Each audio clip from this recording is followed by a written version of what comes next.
Bueno, vamos tratar então dessa questão sobre tipos de estudo e o papel da teoria. Eu acho que é mais fácil vocês entenderem, né, o primeiro tópico para a gente discutir na aula de hoje é o papel da teoria. Por quê? Porque a gente lidou, né, nas aulas anteriores, nos encontros anteriores, com o problema da filosofia da ciência, né, e dos principais métodos de abordagem que são recorrentemente trazidos na literatura da filosofia da ciência, ou de metodologias, para que a gente desenvolva conhecimento científico. Lembrem, né, os principais métodos de abordagem é indutivo, dedutivo, hipotético-dedutivo, e aí, do hipotético-dedutivo, algumas ramificações, né, que vão discutir nem tanto a abordagem científica, mas mais a forma de organização das teorias e dos conjuntos teóricos. Então, assim, esses três são os fundamentais que a gente tem que ter uma noção bem aprofundada deles: indutivo, dedutivo e hipotético-dedutivo. Se a gente for pegar uma perspectiva mais kuhniana da ciência, que vem depois do Popper, né, como a gente falou na aula passada, ela não vai estar tão preocupada nessas questões do método indutivo, dedutivo, ou qual seguir, ou hipotético-dedutivo. Ele está mais preocupado em explicar e descrever como que os conjuntos teóricos, né, os paradigmas se formam. Já o Lakatos, ele está preocupado sim, ele está preocupado principalmente com o método hipotético-dedutivo. Para desenvolver esse método, ele é de vertente popperiana, então ele adota basicamente essa visão hipotético-dedutiva, e eu vou explicar para vocês por que isso importa. E também o Larry Laudan acaba adotando também uma perspectiva mais hipotético-dedutiva para resolver os desafios da ciência contemporânea. Então a gente poderia dizer que o método hipotético-dedutivo, principalmente na nossa área de relações internacionais, ele tem uma grande difusão, tá? Ou seja, ele é bem aceito e tem sido, principalmente nesses livros que a gente tem utilizado na disciplina, né, a da Lakatos e Marconi, e hoje do Stephen Van Evera, que é um teórico das relações internacionais, é um pesquisador de relações internacionais, dá para a gente dizer que a gente encontra na visão deles uma aceitação muito grande do método hipotético-dedutivo. Por quê? Porque, como eu disse para vocês na aula anterior, o método hipotético-dedutivo, ele parece, por mais que ele não tenha o nome indutivo, né, na sua concepção, ele parece reunir as forças, tanto do processo indutivo do conhecimento, quanto do processo dedutivo. E eu já vou dizer por que isso, tá? Deixa eu passar aqui. Quando a gente vai analisar o que são teorias científicas e quais são os componentes das teorias científicas, a gente vai ter que voltar nessa discussão dos métodos, porque cada método de abordagem do conhecimento vai atribuir uma função diferente para as teorias.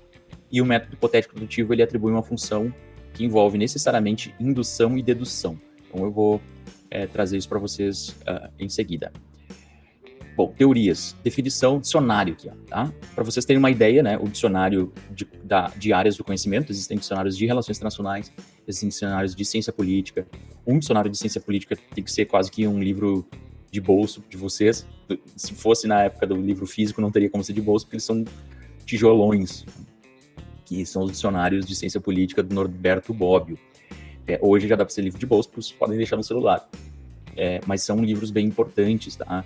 Eles têm alguns tomos, acho que são 2 ou 3 tomos, e basicamente os conceitos mais importantes da área de ciência política, que tem, né, vínculo direto com a área de relações internacionais, estão ali definidos.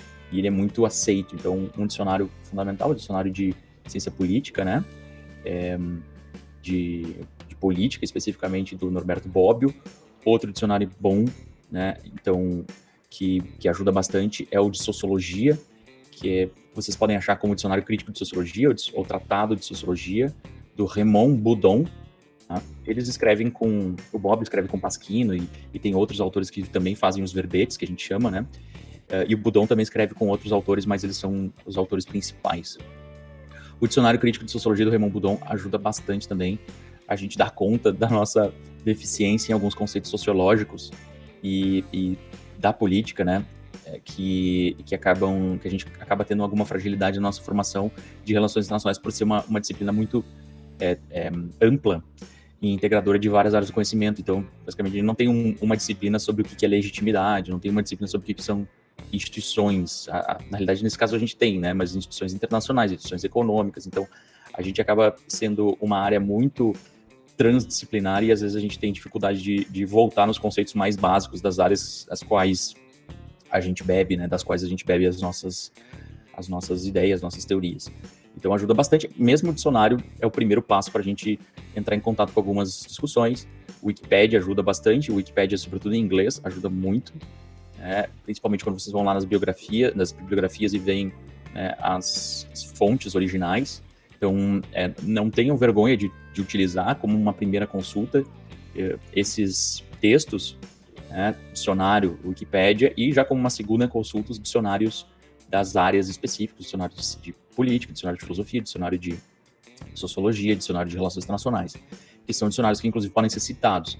Você não vai citar o Michaelis, né, num artigo científico, mas aqui para uma aula eu queria só para mostrar para vocês, né, como o primeiro contato, mas também como uma forma da gente perceber a diversidade de coisas que aparecem quando a gente pesquisa teoria. Princípios básicos elementares da ciência, um sistema ou doutrina. No direito, na área do direito, doutrina e teoria é quase a mesma coisa. Então, assim, você tem uma doutrina do direito, né, que defende tal propositura, né, em relação ao que o direito deve ser, então muito normativa, se chama teoria. Isso não seria necessariamente teoria na nossa área de relações internacionais, ou na física, por exemplo, né?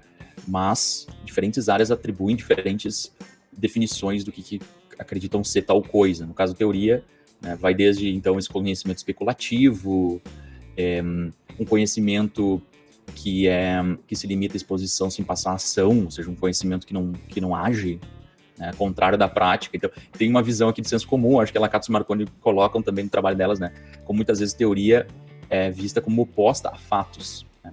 E essa relação entre fatos e teorias é básica nas ciências. A gente viu nos métodos de abordagem anteriores que, basicamente, eles atribuem precedência à teoria ou a fatos, né? Importância maior a uma coisa ou a outra, mas as duas coisas são fundamentais. Não existe ciência sem fatos, não existe ciência sem teoria. Aqui também, conjectura, hipótese, uma teoria quase como uma ideia, né, geral sobre o mundo, uma utopia. Então, assim, há várias definições aqui do senso comum que não necessariamente dizem respeito ao que a gente faz, né?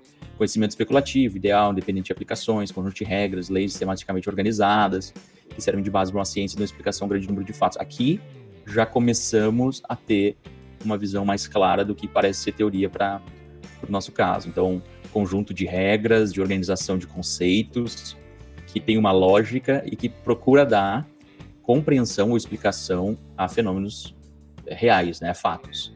Então, aqui já, né, conjunto sistematizado de opiniões, de ideias, determinados assuntos, já vai para uma visão mais do senso comum. Isso é uma questão teórica, né? Ou a minha teoria é que, sei lá, vai chover hoje de noite. Tá? Ou a minha teoria é que a gente vai ter uma segunda onda de pandemia. Então, assim, quase como o que eu acho, assim, o achismo. Já na ciência é bom. É uma combinação, né, de regras logicamente organizadas, de ideias, de proposituras que organizam essas ideias e que se relacionam com fatos, né, e que nessa relação com fatos ela vai ser confirmada ou desconfirmada, e essa confirmação ou desconfirmação vai criar cada vez mais uma teoria mais robusta. Então a teoria ela é basicamente o resultado, né, dessa concepção de organização entre conceitos, de relação entre conceitos com aquilo que é observado. E aí ela se constitui enquanto uma teoria científica minimamente organizada. E aí a gente vai especificamente para as teorias científicas, né? As teorias científicas, elas, como a gente conversou no último encontro, elas têm uma perspectiva importante, né, no nosso processo, no nosso método científico.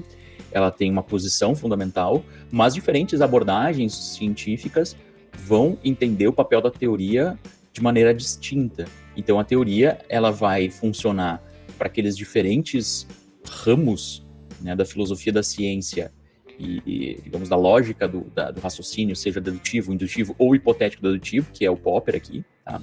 Então, esses três originais, e depois aqueles outros três que tratam com conjuntos teóricos, né? Com coletivos teóricos, todos vão atribuir importância maior ou menor para as teorias. Porque eles vão pensar na importância das teorias como função do que eles acreditam ser importante para a progressividade do conhecimento. Então aqui, para os dedutivistas, as teorias elas têm que trabalhar em torno da importância da coerência lógica. Para os indutivistas, para possibilitar generalizações. Para os hipotéticos dedutivistas, ou os racionalistas críticos, importa a falsificabilidade, ou seja, as teorias elas vão ter que ter uma sobrevivência fundamental, e a abertura também aos testes e eventual falseamento dessas teorias. Para elas poderem ser falseadas, elas precisam ser falseáveis. Então, essa característica de falseabilidade, ou seja, teorias passíveis de serem falseadas, né, vai aumentar a capacidade dessas teorias de serem melhores, de produzirem progressividade. Revoluções e ciência normal é para isso que servem as teorias na visão de Kuhn. Então, do Kuhn, as teorias elas vão ser parte desse processo de construir uma ciência normal ou de romper com aquela ciência normal. Para o Lakatos, elas vão precisar ser instrumento de predições no conhecimento e organizar programas de pesquisa científicos. Já para o Loudon, elas vão precisar auxiliar nos processos de explicação de problemas conceituais e empíricos do mundo. Então, vamos ver de novo aqui. Teorias dedutivistas é o centro da progressividade, porque as teorias, elas são basicamente o que os dedutivistas vão utilizar para atribuir alguma lógica, né, no método de relação de premissas. Então, as teorias, elas são o fundamento do dedutivismo. Tanto que o método hipotético dedutivo, ele parte de teorias, então ele é dedutivo no início, ele parte de uma concepção lógica de teorias para depois testar. Aqui no dedutivo, o original, não há necessidade do teste, necessidade de comprovação, de observação a partir da teoria, mas não necessariamente você precisa que essa observação seja muito robusta, você simplesmente aplica a coerência lógica ao mundo real. Os indutivistas, pelo contrário, né, eles vão da observação, e a teoria, então, ela vai ser derivada da observação. Ela surge da derivação da observação, da abstração a partir de uma observação. Mas é interessante, daí entram aquelas discussões que a gente falou, né, até que ponto o racionalismo e o experimentalismo, né, ou assim, a visão mais experimental da ciência, né, eles são excludentes. Então, houve uma pergunta nessa semana sobre o Immanuel Kant. Na realidade, assim, essa tentativa de colocar uma alternativa que seja convergente entre indutivismo e dedutivismo, entre experimentalismo, né, empiricismo e racionalismo, não iniciou com o Kant, mas vários outros filósofos da ciência anteriores ao Kant já percebiam a necessidade de que por mais que o centro da coisa seja a dedução e a coerência lógica, eu preciso, às vezes a dedução e a coerência lógica vem de alguma observação, vem de uma ideia que eu basicamente observei na natureza. E aqui também é o contrário, né? A orientação sobre o que observar na natureza muitas vezes surgem de teorias anteriores. Então, essa pureza, né, entre a distinção de empiricismo e racionalismo é algo um pouco abstrato demais, né? Ele funciona muito lá na filosofia da ciência, mas do ponto de vista prático, da metodologia da ciência, é muito difícil você excluir dedução e indução de maneira absoluta do seu trabalho. Então, essas duas coisas vão produzir, né, algo capaz de criar boas teorias, mas também testar essas boas teorias de maneira a criar novas teorias mais robustas. E é isso que propôs o Popper. Então, essa capacidade de você juntar o papel inicial das teorias de orientarem o conhecimento, mas a necessidade da observação, nem tanto da confirmação, mas aqui o teste, né, e aí a corroboração caso haja confirmação, ou falseamento caso não haja, e voltar para a teoria e verificar se essa teoria, né, a partir de uma derivação, novamente aqui, se essa teoria tem que ser melhorada, tem que ser reformulada. Então, como eu disse na aula passada, quase como uma síntese, né, das tradições experimentalistas, empiricistas e a tradição racionalista. E essa tentativa de uma certa síntese já estava lá em Descartes, já estava lá no Augusto Comte. Então, alguns já tentavam perceber a importância das duas coisas, mas não de forma como o Popper colocou, que ele deu quase que um equilíbrio para esses dois passos, embora não tenha chamado né, o método hipotético dedutivo dele, especificamente, com o termo indutivo, né? Mas me parece que há um equilíbrio entre indução e dedução. Bueno, para esses outros caras aqui, a teoria é basicamente uma ideologia para o Kuhn, é uma visão de mundo, então ela não tem tantos fundamentos racionais. Por Lakatos, as teorias são fundamento e um encadeamento lógico que organizam programas de pesquisa científicos, então ela tem que ter coerência, é um conjunto teórico, ele tem que ter coerência do início ao fim. E para o Larry Lauder, a importância da teoria é a solução de problemas e buscar o progresso das áreas do conhecimento, seja por meio de melhores conceitos ou por meio de melhores observações do mundo empírico. Então todos aqui estão, principalmente Laudan, né, e Lakatos, estão adotando essa visão mais popperiana de ciência, em que você organiza a teoria com a observação, então essas coisas estão sempre juntas. E aí também as teorias elas podem ter mais uma coisa ou outra, né? Como eu disse, as teorias na área do direito, elas são quase doutrinas. Elas levam um alto grau de normatividade, né?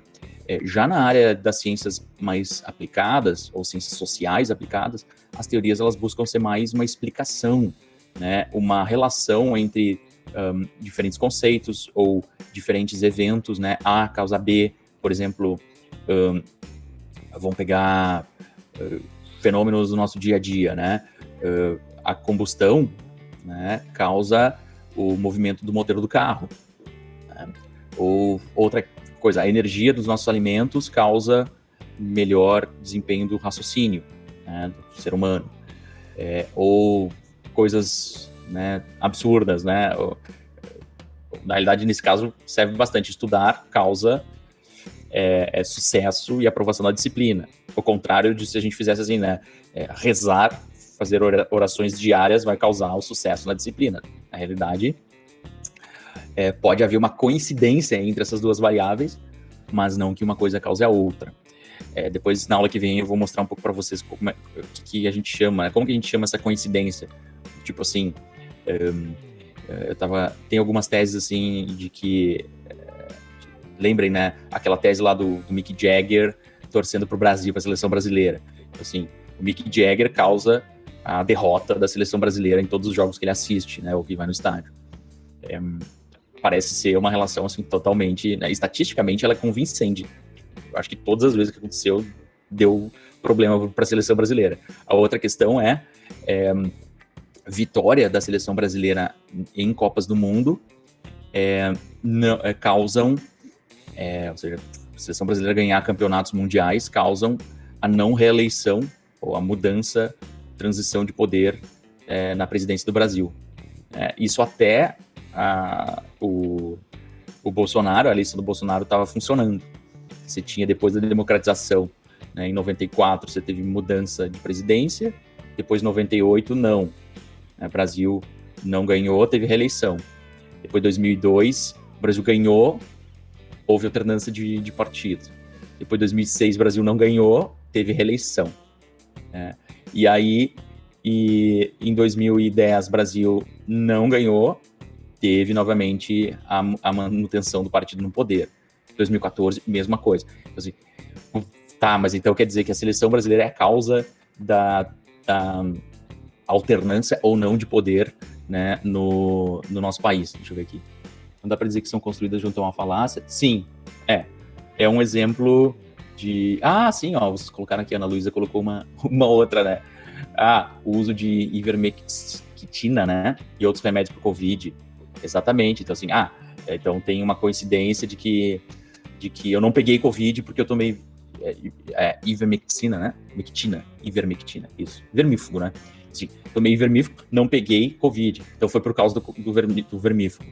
Então, todas as pessoas que tomaram vermífugo e não pegaram Covid vão dizer que foi por causa, né, do vermífugo. Mas existe alguma comprovação científica? Não. Ou da cloroquina. Então, eu tomei cloroquina, me curei do Covid. Tá, mas 95% das pessoas que pegam Covid se curam. Ou entre 90% e 95%, né? Nossa taxa de mortalidade tá por aí, entre 5% e 10%.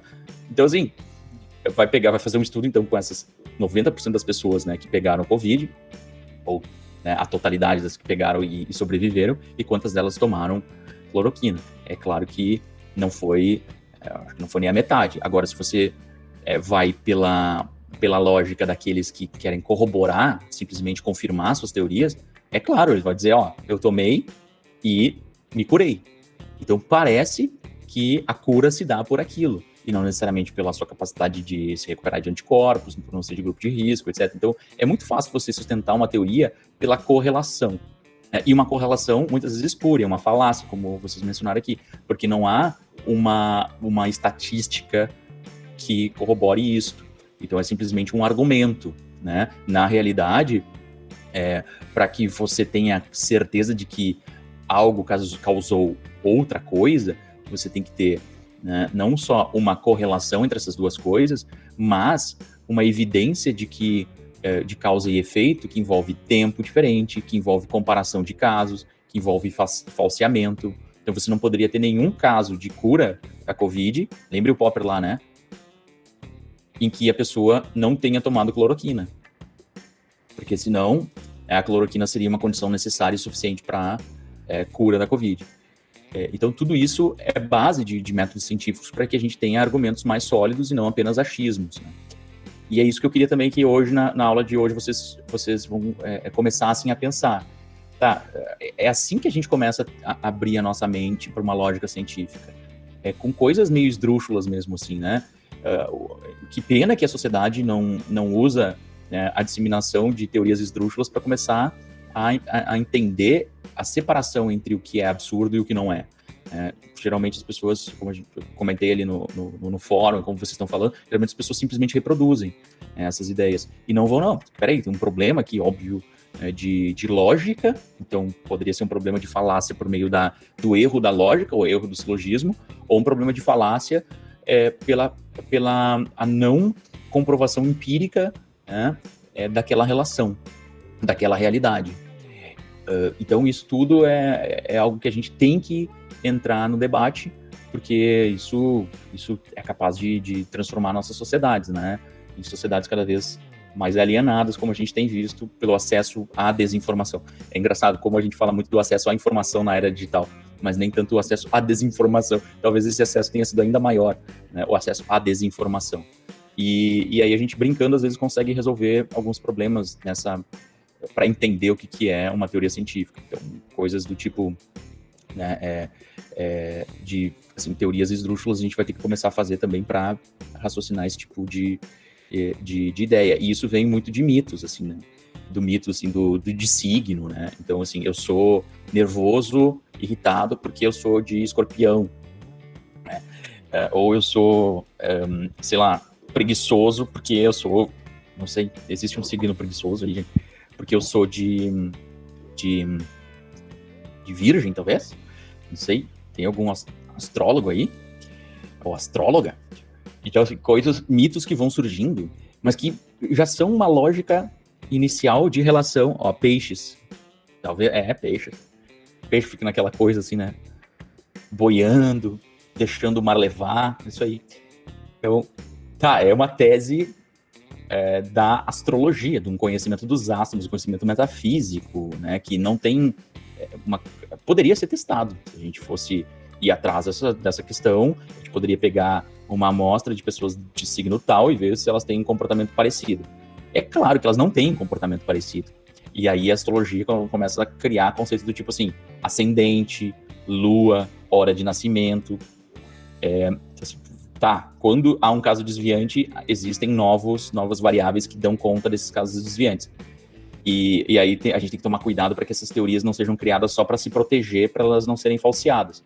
A gente consegue ter uma teoria sustentável da astrologia que realmente seja passível de ser verificada com a quantidade de variáveis que tiver que existir, tá? Vamos pegar a hora do nascimento, o signo, etc. Existe uma teoria que seja efetivamente verificável? Olha, as teorias, para serem verificáveis, elas têm que ser falseáveis. Essa é o único critério do Popper, pelo menos, né, para as teorias. E a gente teria que fazer análises empíricas para ver se realmente existe uma relação de causa ou de correlação, a gente vai tratar sobre isso na próxima aula, entre esses fenômenos. Mas uma teoria, ela não tem o compromisso de ser verdadeira antes de ser testada, tá, gente? Então, o problema de tudo que a gente está falando aqui não é o problema de serem teorias advindas de insights, ou serem coisas mais ou menos esdrúxulas, assim, algumas beirando a imbecilidade, né, do tipo vermictina, né, é isso, né, vermífugo para prevenção do coronavírus. São teorias, e toda teoria ela pode surgir da ideia absurda, do absurdo, não tem problema, né? A visão de relatividade tempo-espaço do Einstein soava como um absurdo, né, no início da sua concepção, e muitas vezes, né, a própria teoria copernicana, né, do geocentrismo frente ao heliocentrismo, né, deixa eu só voltar aqui, soava como absurdo na sua época também, né? A única diferença é que essas teorias, elas, além de serem mais ou menos convincentes, elas foram colocadas à prova.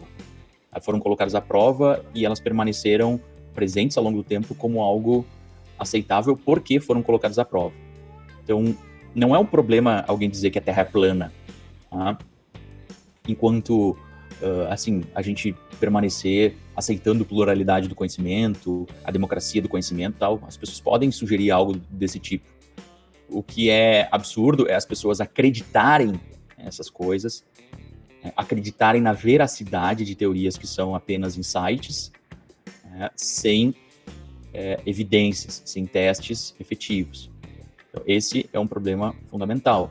E aí, então, esse é um dos problemas, né? Você acreditar, não, a Terra é plana porque alguém disse que é, e realmente, como é que a Terra não vai ser plana se eu não sinto a Terra mexer, né? Eu não sinto a Terra girar, então não tem como ser.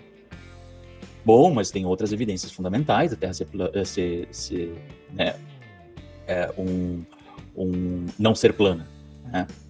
De a Terra ser quase uma bola perfeita. Evidências de estações de ano, evidências de posição solar, evidências de horários diferentes, né? Evidências da observação, não precisaria nem ser só uma evidência daqui da Terra, poderia ser uma evidência da observação, né? Ou a própria evidência de que você não tem um lugar onde você cai, né? Das navegações e tal. Exatamente, né, a Sabrina, né? Por que a gente não chega na borda? Onde é que está a borda da Terra? Então, tem evidências que a gente consegue observar aqui da Terra. Essa evidência alguém precisaria fazer uma viagem no planeta inteiro, né? Nos mares e ver se existe uma borda, mas isso já é superado por a capacidade de a gente sair da Terra e ver por satélite, né? Então, mesmo essas teorias em épocas menos desenvolvidas, a gente conseguiria trazer elementos de falsificabilidade e de teste.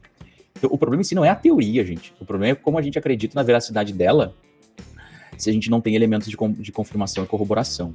Então, eu queria que a gente saísse dessa aula não tanto não tanto com raiva das teorias absurdas que surgem, mas da crença das pessoas na veracidade dessas teorias, sem algum tipo de corroboração mais clara. Então, o problema em si não são as teorias. A gente saiu de uma era muito experimentalista na ciência, como eu falei, né, o positivismo lógico e tal, e aí parece que tudo a gente tem que ter dados, né, a ciência tem que vir dos dados, as fontes têm que falar por si só. A gente tem uma influência muito grande da área da história também, que atribui uma certa importância exacerbada, na minha visão, ao indutivismo, né, a ideia de que a gente tem que ver as fontes e ver o que elas falam, como se as teorias não estivessem orientando a nossa perspectiva até de quais fontes importam. E aí, então, a gente vem um pouco com essa visão, né? Mas eu sugiro, assim, que vocês não, a partir dessa visão, não adotem uma perspectiva de que as teorias elas devem ser vistas com precaução, né? Do ponto de vista da formulação delas. Não, elas podem surgir de ideias, de insights, né? Do acaso. A questão é como que a gente aceita ela ser mais ou menos científica e como que a gente aceita a veracidade delas. Por isso que a aula de hoje eu queria que você se descolasse um pouco dessa noção mais de problema serem as teorias. Então, criem coisas absurdas mesmo, assim, do tipo, sei lá, tomar banho em dia de prova gera aprovação. Ou não tomar banho na semana da prova, aí já é um absurdo, pode gerar aprovação. Mas daí vocês podem explicar o quê? Sei lá, produz algo do tipo tontura nos colegas ao lado, tontura no professor, e aí o professor acaba fazendo uma prova ou desistindo de uma prova muito difícil. Coisas absurdas como essas, tá? O problema da ciência não são as teorias absurdas, é a gente aceitar elas como verdadeiras, mas antes a gente tem que entender o que é uma teoria em si, não sem a colocação dessa ideia de ser ou não absurda, tá? Sem esta avaliação no ponto de partida. Vamos lá, então. A teoria, ela pode ser só uma descrição, simplesmente dizer, então, a minha teoria é que o sol nasce de manhã e se põe à noite. Tá, é uma teoria até tautológica, porque manhã e noite são conceitos derivados da própria orientação solar, né, do próprio movimento do sol, ou melhor, dos astros, né, em torno do sol. Mas aí, se a gente pensar, né, a descrição como algo mais importante, do tipo assim, na política externa brasileira, nós transitamos de uma política externa desenvolvimentista ou neodesenvolvimentista para uma política externa liberal. Tá? É uma descrição. Isso pode ser visto como uma teoria, a depender de o que a gente toma como teoria. Tá? Então, alguns teóricos vão dizer que uma descrição serve como teoria, alguns teóricos vão dizer que só uma explicação serve como uma teoria. Outros vão dizer que uma prescrição, como aqueles que eu falei do direito, né, também são teorias. Mas, na realidade, assim, na nossa visão aqui mais hipotética dedutiva, a teoria ela vai surgir sempre de uma especulação. Tá? Se a gente está querendo que a teoria ela surja de ideias que vão ser testadas no método hipotético dedutivo, ela vem de uma especulação. Se a gente está querendo dizer que as teorias elas são mais dedutivas, ou a ciência que a gente prefere é mais dedutiva, as teorias elas vêm da qualidade da relação lógica entre elas e a veracidade da relação lógica. E se a gente está indo para uma vertente mais indutiva, as teorias podem surgir da descrição, né, de repetição da descrição dos fenômenos. Deixa eu ver aqui. Eu acabei começando a ler as perguntas de vocês porque eu acho que dá mais interatividade para a aula. Dá para dizer se algumas teorias fossem refutadas causariam certo desequilíbrio na sociedade? Assim, é que tem algumas teorias, você vê, né, a teoria de existência de Deus, né, há várias teorias, né, filosóficas ou religiosas que atribuem particularidades à existência de Deus, tá? Deus é o quê? Deus é onipotente, onipresente, onisciente, Deus é o nada e o tudo ao mesmo tempo, ou Deus tem forma humana, Deus é uma luz, Deus é uma consciência, Deus é a razão, ou Deus é o que, afinal, a metafísica e a teologia atribuem muita diversidade, né, às concepções de Deus. Deus é a unidade, Deus é o coletivo, Deus é cada um de nós. Então, há várias definições.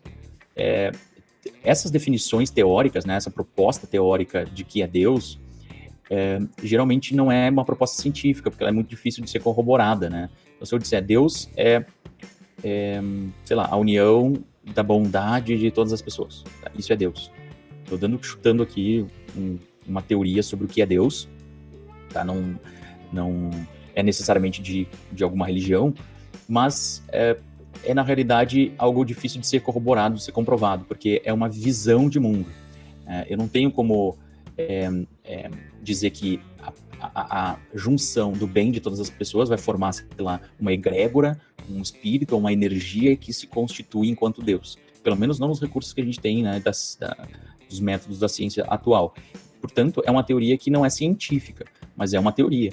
Então, ela é uma teoria que é plausível do ponto de vista da fé, né? Ela entra em outras áreas do conhecimento que podem aceitar essa teoria. Assim como a teoria de que, assim, a liberdade dos homens e mulheres e a igualdade dos homens e mulheres são... a liberdade são o valor mais importante da nossa existência. Ou a igualdade é o valor mais importante da nossa existência. Ou a humanidade, né, é o valor mais importante da nossa existência. São basicamente visões de mundo, teorias, né, sobre o mundo, e que não podem ser necessariamente testadas. Agora, quando a gente vai para a área da ciência, as teorias tem que ter um bocado da teoria de que seja passível de ser testado. E se a gente tem teorias que na ciência que não conseguem ser testadas e mesmo assim elas têm uma difusão e aceitação, aí está um problema. Né? A gente está reproduzindo na ciência uma ideia que não é necessariamente da ciência, e muitas vezes se a gente reproduz uma teoria e não for ao esforço de testar, a gente está fazendo uma pseudociência, a gente está fazendo um senso comum, né? Aquela coisa de que, sei lá, gato preto dá azar, então passar na frente do gato preto vai me dar azar, e a gente pode testar isso cientificamente, mas a gente acaba não testando, e por não testar e pela superstição, etc., a gente acaba reproduzindo uma teoria que é basicamente uma falácia, né? E a gente pode ver que as pessoas muitas vezes comportam em orientação dessa falácia. As pessoas têm medo de gato preto. As pessoas não passam na frente de gato preto. As pessoas sacrificam o gato preto no Dia das Bruxas. E é de verdade, isso ocorre mesmo, né? Eu já tive 2 gatos pretos, eu tenho um hoje, né? Um anterior que morreu, não foi sacrificado no Dia das Bruxas, tá? Mas ele morreu por leucemia felina, etc.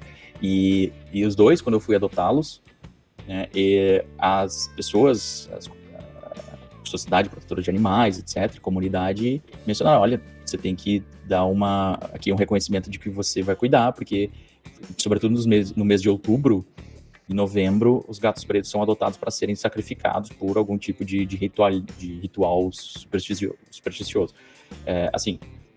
Se tem a ver com religião, tá, é uma coisa. Agora, se tem a ver só com superstição de uma tese que deveria ser empiricamente refutada, é outra muito diferente. Então, vejam como essas coisas vão influenciando a vida da nossa sociedade, né? Deixa eu ver outra questão aqui. A existência de Spinoza falava em um Deus muito próximo do nosso ideal da natureza, se não me engano. Isso. A visão de Spinoza como um Deus quase imanente, né? Ele está presente, ele existe no Plotino, ele recupera um pouco da visão do Plotino sobre Deus, do processo de hipóstasis, né? Que você é quase como a reflexão da luz, lembra aquela capa do Pink Floyd, né? Do Dark Side of the Moon, que você tem um processo de desmembramento da unidade, e esse desmembramento da unidade se dispersa em tudo que é a criação. Mas, na realidade, a criação, ela faz parte dessa unidade total, né? Então, existe uma substância anterior, que é o uno. E aí, então... Mas é um conceito metafísico, né? Ele dificilmente seria testado. Mas não é uma teoria científica empírica desse ponto que a gente ainda acredita, como é o caso da cloroquina e dos vermífugos, tá? Então, só pra gente tomar um pouco de cuidado. Então, as teorias, elas são mapas conceituais, né? Nos ajudam a identificar, organizar, manifestar as nossas ideias sobre o mundo.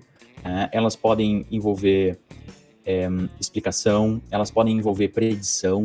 Por que elas podem envolver predição? Quando a gente tem uma visão de mundo, uma visão ontológica, sobretudo aquela visão ontológica da dualidade mente-mundo, em que a gente atribui ao mundo, né, uma certa autonomia, né, à natureza uma certa autonomia, assim como aqueles naturalistas britânicos, o David Hume, né, o Francis Bacon. Então, essa ideia, ou Stuart Mill, essa ideia de que a natureza ela tem uma lógica própria, uma visão darwinista, né, de que existe uma lógica própria na natureza e leis próprias, também geralmente adota-se uma perspectiva de que essas lógicas são repetitíveis, né? Então, se você tiver a mesma condição na natureza, o resultado será igual em qualquer momento. Isso, é claro, é uma visão que hoje já está sendo um pouco discutida com a ideia de complexidade do mundo e tal. Então, que você não tem lógicas totalmente repetitíveis, né? Você sempre vai ter uma complexidade e uma diferenciação, né, das realidades. Então, nunca é repetível de forma efetiva. Mas a gente tem a noção, quando a gente adota uma visão de ciência de que as coisas são repetitíveis, é bem provável que a nossa explicação também se transforme em predição. Ou seja, se existe adaptabilidade, né, variabilidade, competição, seletividade e adaptabilidade na natureza, no processo evolucionário, então, se eu tiver as mesmas condições que possibilitaram o surgimento dos seres humanos, né, num lugar, em outro momento histórico, é bem provável que surjam os seres humanos, aquelas mesmas condições. A gente reproduziria a mesma lógica, sei lá, em outro planeta. Então, isso também nos leva a há algumas pesquisas do tipo assim, tem vida em Marte ou não. Então a gente não vai procurar a vida em Marte, a gente vai muitas vezes procurar as condições de vida em Marte e abrindo a possibilidade de que as condições de vida em Marte, sendo parecidas com as condições da vida na Terra, é provável que a vida exista, ou que já tenha existido, ou que vai existir. Então percebam essa noção da predição como também baseia muito a nossa ciência, né? Mas principalmente diferenciar conceitos e eventos, isso é importante, é você conseguir distinguir coisas. Então eu sei que vírus é diferente de bactéria, que é diferente de células imunológicas, né? Que é diferente de, sei lá, fungo, que é diferente da composição dos nossos organismos. Então, cada conceito que a gente utiliza em teoria, ele tem a função de distinguir coisas para que as coisas distintas entre si possam, eventualmente, experimentar uma relação entre elas. Então, eu poderia dizer assim, o meu comportamento, o comportamento social, produz instituições. Isso só vai ser crível em uma teoria, ou seja, a recorrência do comportamento social vai produzir instituições, do tipo convenções, né? Moda, por exemplo, né? O jeito de se vestir, o jeito de falar, a linguagem. Isso é como uma convenção, né? Vai produzir, de alguma forma, uma cultura, né? Isso vai estar correto se o meu conceito de instituições for um conceito semelhante ao de cultura, né? Instituições também são cultura, ou cultura também são instituições. Agora, se o meu conceito de instituições for diferente de cultura, né, eu vou poder não apenas verificar instituições na minha sociedade e cultura na minha sociedade, mas também estabelecer relações entre cultura e instituições. Se no meu linguajar científico eu estabeleço que poder é convencimento, são capacidades materiais e convencimento, eu não tenho como articular a observação de uma relação entre poder e o convencimento de atores. Por quê? Porque convencimento vai ser parte do poder, né? Eu não vou poder estabelecer uma relação de causalidade ou de variabilidade, mútua variabilidade entre as coisas.